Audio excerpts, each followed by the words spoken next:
Hello, dear listeners. I'm aiming to reach 1,000 supporters for my stories, and your help means everything. If this tale touches your heart, please like, share, and drop your thoughts in the comments. I cherish every word you share, and your support keeps me writing. Thank you from the bottom of my heart. The phone buzzed at 2:47 a.m., Elena's name flashing like a warning. 9 missed calls, then 12, then 15. I let them stack, my thumb frozen over the answer button, a knot tightening in my chest. A voicemail came, her voice cracked, desperate. "Marcus, please pick up. Something's wrong. I think he's messed with the money." I sat still, the silence heavy, my heart racing as memories of her promises flickered. Late night talks about dreams, family, forever. Behind me, Lila's door creaked. My 11-year-old daughter stepped out barefoot, clutching her favorite mug, steam rising from hot cocoa. She sipped, her eyes meeting mine, steady, too wise for her age. "She's panicking, isn't she?" she said, a faint smirk breaking her calm. "I told you I fixed it." I stared, caught between pride and unease, as she set the mug down, her small hands steady as stone. It began with Elena's tearful plea a month ago, her voice soft, urgent, her hands squeezing mine. Her sister's heart condition, a sudden surgery. She needed access to Lila's college fund, just temporarily. "It's for family," she'd whispered, her eyes glistening. I believed her, signed the papers, ignoring the quiet doubt in my gut. 3 weeks ago, that was. For days later, she vanished. No note, just an empty account and a photo online.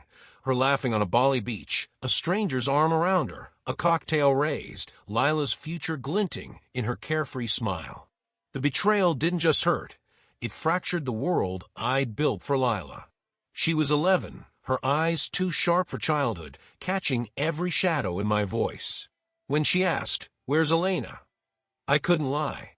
She left. Lila's face stayed still, but her fingers curled tightly around the star-shaped pendant she always wore, a gift from her mother long gone. She nodded, retreated to her room, the lock's click echoing like a door slamming on trust.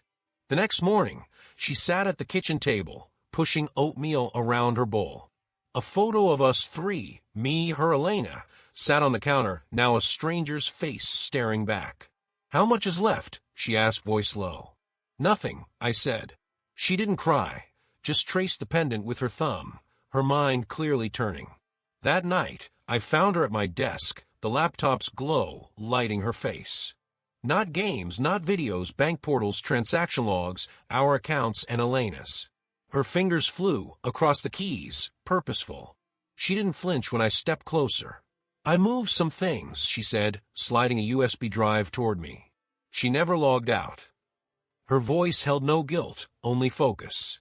I plugged in the drive, heart pounding, and checked the account. The balance was back, every dollar restored.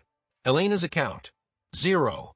I stared, the numbers blurring as Lila's pendant caught the light, a reminder of her strength, her mother's echo in her resolve. Elena's calls flooded in that night, each voicemail more frantic. "Marcus, where's the money? Did you take it? Was it the bank?" Her voice cracked, but I felt no pity, only the weight of Lila's pendant in my pocket, where I'd tucked it after she'd left it on the table, a silent vow to protect her. I let Elena spiral, then opened the USB drive. Lila hadn't just restored the funds, she'd left evidence. Screenshots showed Elena funneling the money to an offshore account under her boyfriend's name, a calculated betrayal. My 11-year-old had outplayed them both, tracing the account, reversing the transfer, and flagging it for fraud. An anonymous tip, hers, had sparked a tax investigation. I looked at Lila, asleep on the couch, her sketchbook open to a drawing of us, her lines bold, unyielding.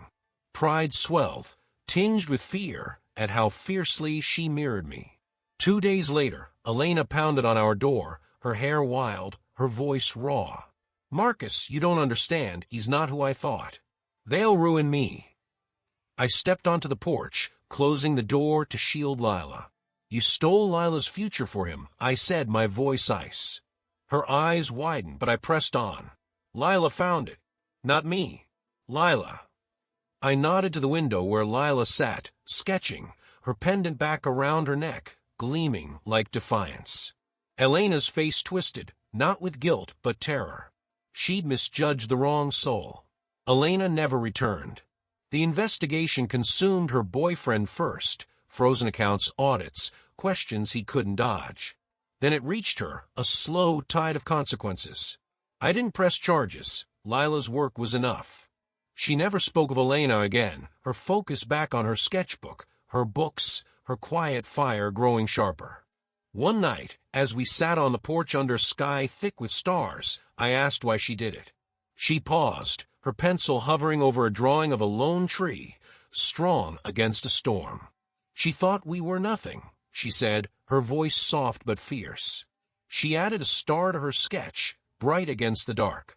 I tucked her pendant into her hand, a silent promise, and we turned the page together, our bond unbroken, our future reclaimed.